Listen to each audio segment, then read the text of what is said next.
Peace and blessings, beautiful people. Peace and blessings. This is Empress Imani, and welcome to this episode of Sacred Love Lessons.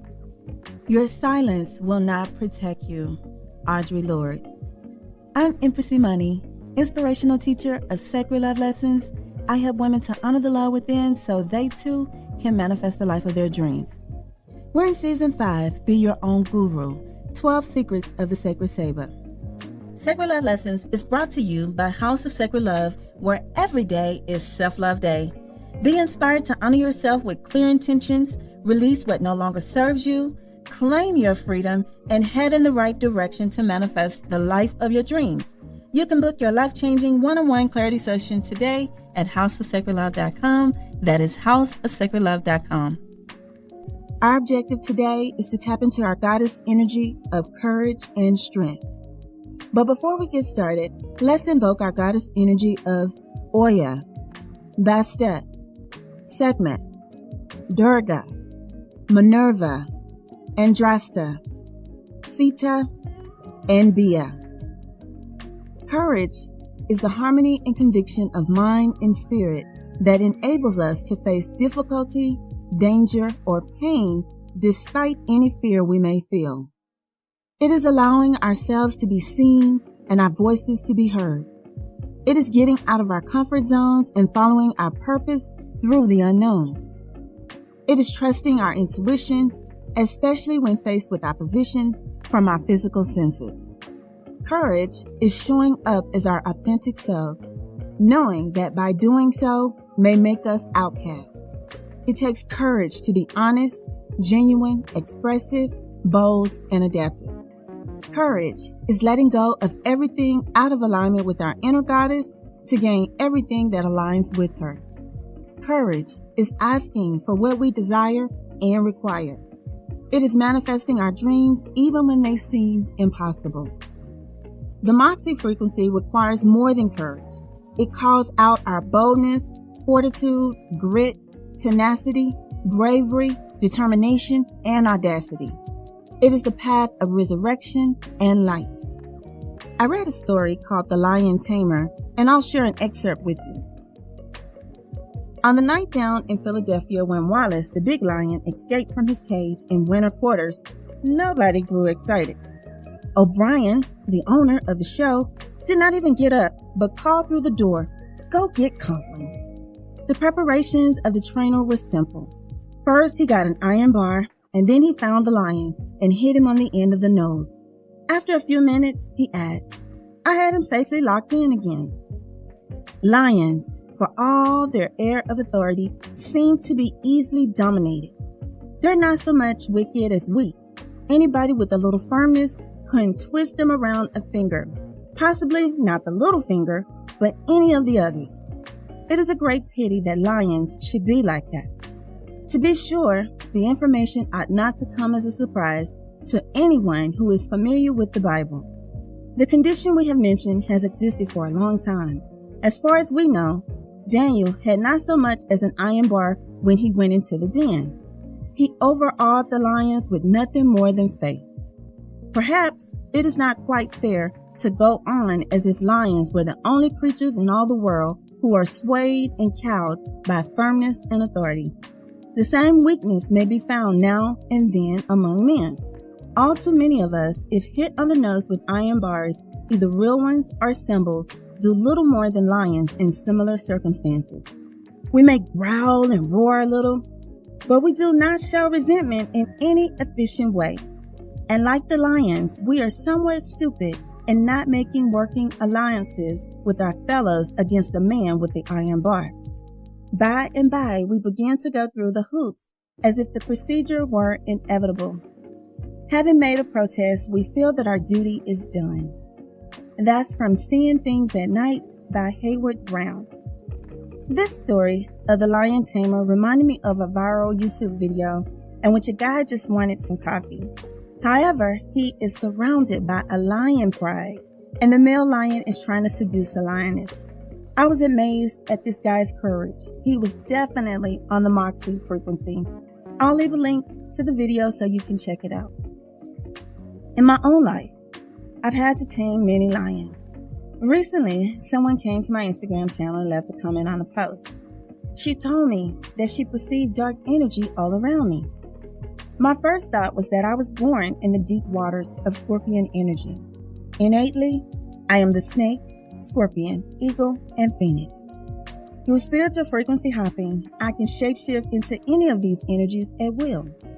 Like all high-vibing scorpions, I thrive in darkness. Then I considered what she said from a higher perspective, which made a lot of sense.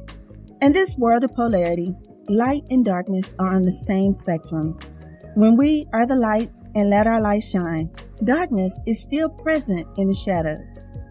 Being the light requires us to be on the Moxie Frequency. We cannot be afraid of the darkness. That's where the magic happens.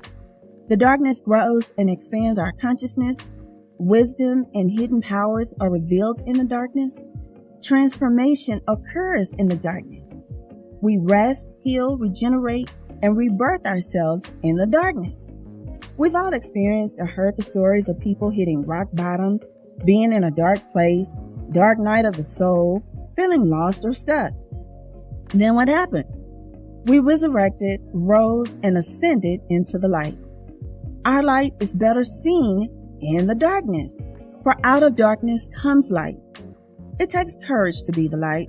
This is the light worker's path, and we shine our light in dark places so others can find their way home.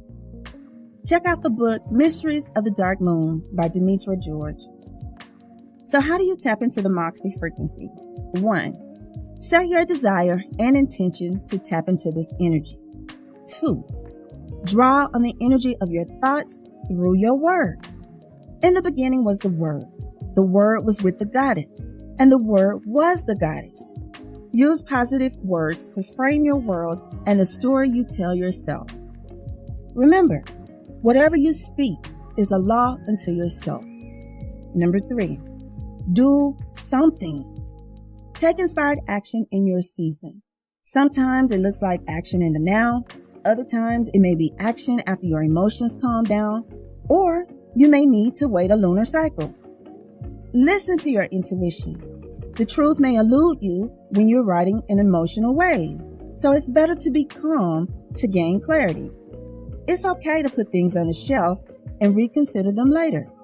Whatever the timing is for you, take inspired action and do something. Number 4, double down. Trust that everything is happening in divine order and time. When you feel doubt, recommit to your dream. Remind yourself of why you started this journey and hold your vision. Our modern day goddesses. All of our modern day goddesses that inspired this episode hail from Pakistan. I'll cover one and then the rest you can find on the sacredsaber.com website if you want to learn more about them. The youngest Nobel Peace Prize winner at age 17 and women's activist, Malala Yousafzai, is a fierce advocate for girls' education. The Taliban seized Malala's village and prohibited education for girls. Despite the oppression, Malala launched a public campaign for the protection and education of girls. On October 9, 2012, the Taliban fighters boarded the bus the 15-year-old activist was riding home from school.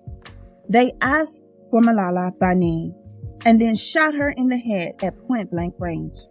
After recovering from the assassination attempt, Malala continued her work internationally, shining a light on this issue. After this ordeal, Malala published her book, I Am Malala. She launched the Malala Fund with the first grant supporting the education of 40 girls in the Swat Valley. She also graduated with a degree in philosophy, politics, and economics from Oxford University. Shout out to Malala Yousafzai wherever you are in the world. Keep up the good work. Now there's some other goddesses that hail from Pakistan. I'll mention their name here and then you can read more about them on the sacredsaber.com.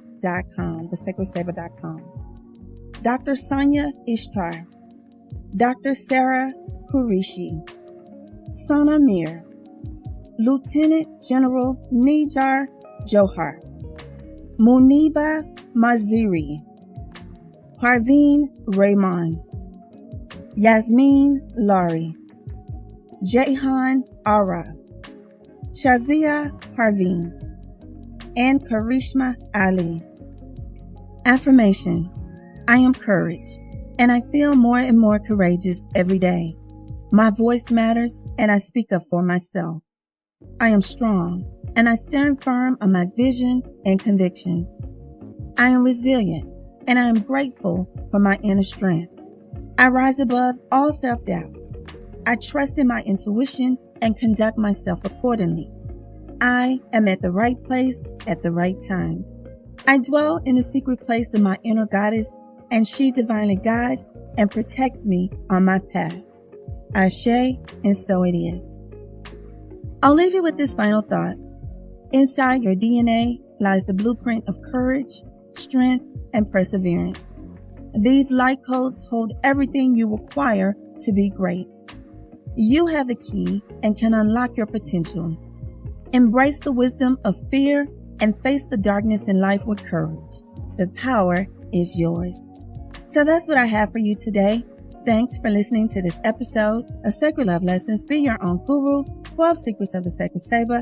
Wherever you're tuning in the world, don't forget to click the like button, comment, and subscribe. And until we speak again, be the light.